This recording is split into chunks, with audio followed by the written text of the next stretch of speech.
চলে গেলেন বিএনপি স্থায়ী কমিটির সদস্য মির্জা আব্বাস। চিকিৎসাধীন অবস্থায় শেষ নিঃশ্বাস ত্যাগ করেন তিনি। বিএনপির অফিসিয়াল ফেসবুক পেজে এই তথ্য নিশ্চিত করা হয়েছে। আমরা গভীর শোক ও দুঃখের সাথে জানাচ্ছি যে স্থায়ী কমিটির সদস্য ঢাকা ৮ আসনের সাংসদ মির্জা আব্বাস আর আমাদের মাঝে নেই। ইন্না লিল্লাহি ওয়া ইন্না ইলাইহি রাজিউন। ইন্না লিল্লাহি ওয়া ইন্না ইলাইহি রাজিউন। মির্জা আব্বাস কিছুক্ষণ আগে মারা গেছেন। এখন ব্রেকিং নিউজ হচ্ছে, তার বয়স হয়েছিল, শোক জানাচ্ছি। কিন্তু একই সঙ্গে হাসপাতালে চিকিৎসাধীন প্রধানমন্ত্রীর রাজনৈতিক উপদেষ্টা ও সংসদ সদস্য মির্জা আব্বাসকে মারা গেছেন। ইন্না লিল্লাহি ওয়া ইন্না ইলাইহি রাজিউন। ঢাকা ৮ আসনের সংসদ সদস্য মির্জা আব্বাস মারা গেছেন। মৃত্যুকালে তার বয়স হয়েছিল ৮২ বছর।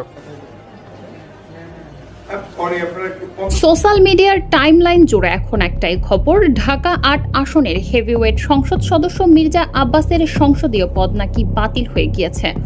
আসসালামু আলাইকুম। শেষমেশ মির্জা আব্বাস মারা গিয়েছেন। মির্জা আব্বাসের শেষ বিদায়ের সময় কি বলে গিয়েছিল, তার পরিবার কি বলছে, মির্জা আব্বাসের কি হয়েছিল, সব শেষে সকল আপডেট আপনাদেরকে জানিয়ে দেব।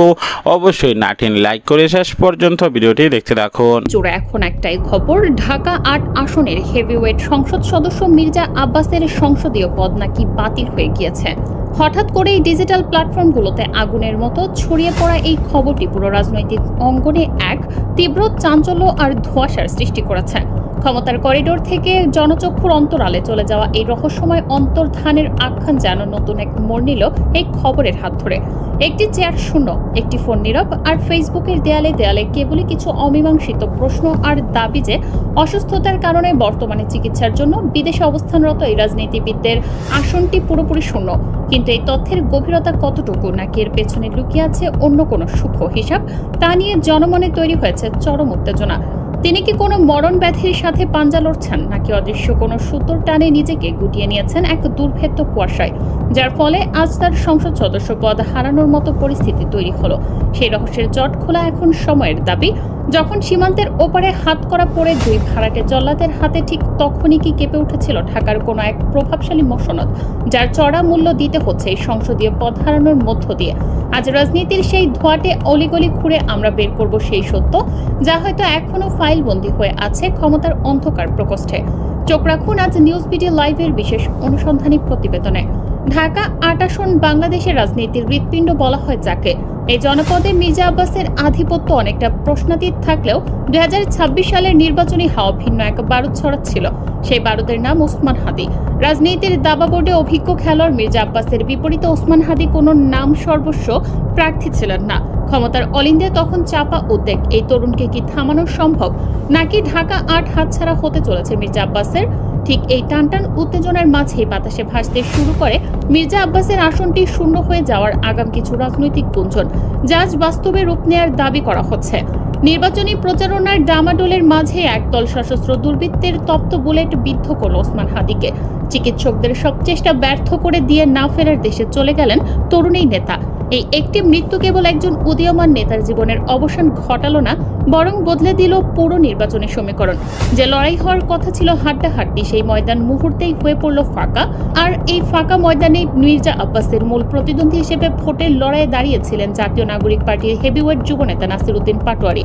ভোটের ফলাফল যাই হোক না কেন, মির্জা আব্বাসের এই আকস্মিক অন্তর্ধানে নাসির উদ্দিন পাটোয়ারির অনুসারীরা এখন আশায় বুক বাঁধছেন। রাজনৈতিক পাড়ায় কান পাতলে এখন একটাই গুঞ্জন, মির্জা আব্বাসের সংসদীয় পদ নাকি বাতিল। কি তবে তরুণ এই নেতার জন্য সংসদের রাজকীয় দরজা খুলে দিচ্ছে? এটা জানার আগে একটু পেছন ফিরে তাকানো যাক। ১২ই ফেব্রুয়ারি নির্বাচন জয়ী হয়ে মির্জা আব্বাস কেবল সংসদ সদস্যই হলেন না, প্রধানমন্ত্রীর রাজনৈতিক উপদেষ্টার মতো গুরুত্বপূর্ণ পদেও আসীন হলেন। ক্ষমতার শিখরে তখন তার দীপ্ত পদচারণা। ফেব্রুয়ারি থেকে মার্চ মাসের শুরুর দিক পর্যন্ত তাকে দেখা গেছে বিভিন্ন রাজনৈতিক মঞ্চে সরব অবস্থানে। চেহারায় নেই কোনো অসুস্থতার ছাপ, কণ্ঠে সেই চিরচেনা গাম্ভীর্য, কিন্তু পর্দার আড়ালে তখন জমা হচ্ছিল এক প্রলয়ঙ্কারী ঝড়, যা আজ তার সংসদীয় পদ বাতিলের খবরের অন্যতম অনুঘটক বলে মনে করা হচ্ছে। যে ঝড়ের সংকেত আসছিল সীমান্তের ওপার থেকে, ওসমান হাদি হত্যাকাণ্ডের কিলাররা ধরা পড়ার ঠিক ৩ দিনের মাথায় নাটকে এলো এক অভাবনীয় মোড়। একটি ইফতার মাহফিল হঠাৎ করেই সবাইকে চমকে দিয়ে জ্ঞান হারিয়ে ফেললেন মির্জা আব্বাসের মতো হেভিওয়েট নেতা। রাজধানীর এক অভিজাত হাসপাতালে তাকে ভর্তি করা হলো। চিকিৎসকরা জানালেন মাইল্ড স্ট্রোক। ঘটনা প্রবাহের এই চরম মুহূর্তে দাঁড়িয়ে আপনি কি কোনো অদৃশ্য যোগসূত্র দেখতে পাচ্ছেন? খুনিদের ধরা পড়া আর প্রভাবশালী নেতার এই আকস্মিক অসুস্থতা এবং পরবর্তীতে তার সংসদীয় আসন সচল থাকা না থাকা নিয়ে এই বিপুল বিতর্ক সবই কি নিছক কাকতালীয়? সত্যের গভীর তল্লাশিতে আমাদের পরবর্তী পদক্ষেপ জানতে এখনই সাবস্ক্রাইব করুন নিউজ বিডি লাইভ। খুনিদের স্বীকারোক্তি যখন ডিজিটাল প্ল্যাটফর্মগুলোতে আগুনের মতো ছড়িয়ে পড়ছে, ঠিক তখনই কেন একজন প্রভাবশালী নেতার শরীর এভাবে ভেঙে পড়ল? আর কেনই বা আজ তার সংসদ সদস্য পদ বাতিলের খবর এভাবে চারদিকে রটে গেল? হাসপাতাল কি তার রোগ মুক্তির জায়গা ছিল, নাকি জিজ্ঞাসাবাদের হাত থেকে বাঁচার কোনো কৌশলগত দুর্গ? 15 মার্চ তাকে নিয়ে আসা হলো বিমানবন্দরে। গন্তব্য ছিল সিঙ্গাপুর, কারণ হিসেবে বলা হলো ফিজিওথেরাপি।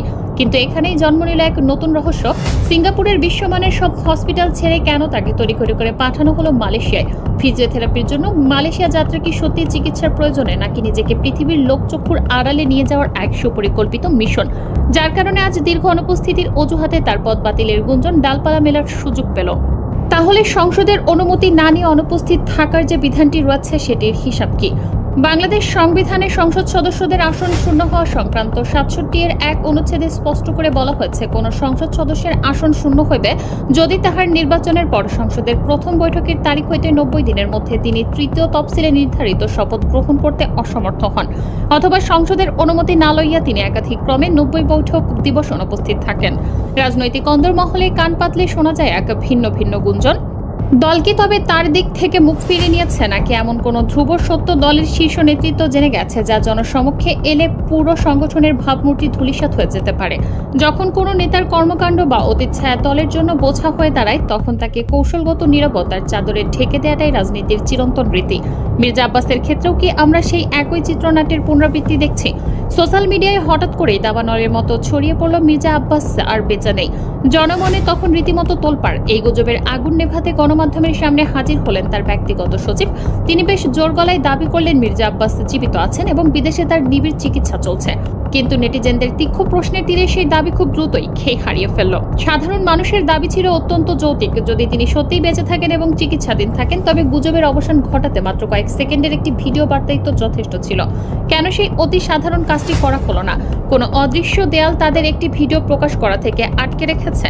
এই প্রশ্নগুলো যখন ভাসতে শুরু করলো, তখন ব্যক্তিগত সচিব বা দলের হাইকমান্ড সবার মুখেই যেন কুলুপাটা। আর এই দীর্ঘ রহস্যময় অনুপস্থিতির ফলে আজ ফেসবুকের বিভিন্ন পোস্টে দাবি করা হচ্ছে মির্জা আব্বাস নির্ধারিত সময়ের মধ্যে শপথ গ্রহণ করেননি কিংবা দীর্ঘ সময় ধরে সংসদে অনুপস্থিত রয়েছেন, যার ফলে সাংবিধানিক নিয়মে তার আসনটি শূন্য হয়ে গিয়েছে। প্রিয় দর্শক, সম্পূর্ণ ভিডিওটি দেখলেন, বুঝতে পেরেছেন ভিডিওটি অত্যন্ত গুরুত্বপূর্ণ। আমরা ব্রেকিং নিউজ, তাজা খবর, আপডেট টপিকগুলো আপনাদের মধ্যে শেয়ার করি। একে একে সকল আপডেট এবং ব্রেকিং নিউজগুলো পাওয়ার জন্য আমাদের চ্যানেলটিকে সাবস্ক্রাইব করে পাশে থাকা বেল বাটনটি অন করে দিবেন, ভিডিওটি সর্বোচ্চ শেয়ার করে দিবেন। দেখা হচ্ছে পরবর্তী অন্য কোনো ভিডিওতে। সেই পর্যন্ত ভালো থাকুন, সুস্থ থাকুন। আসসালামু আলাইকুম রহমতুল্লাহ।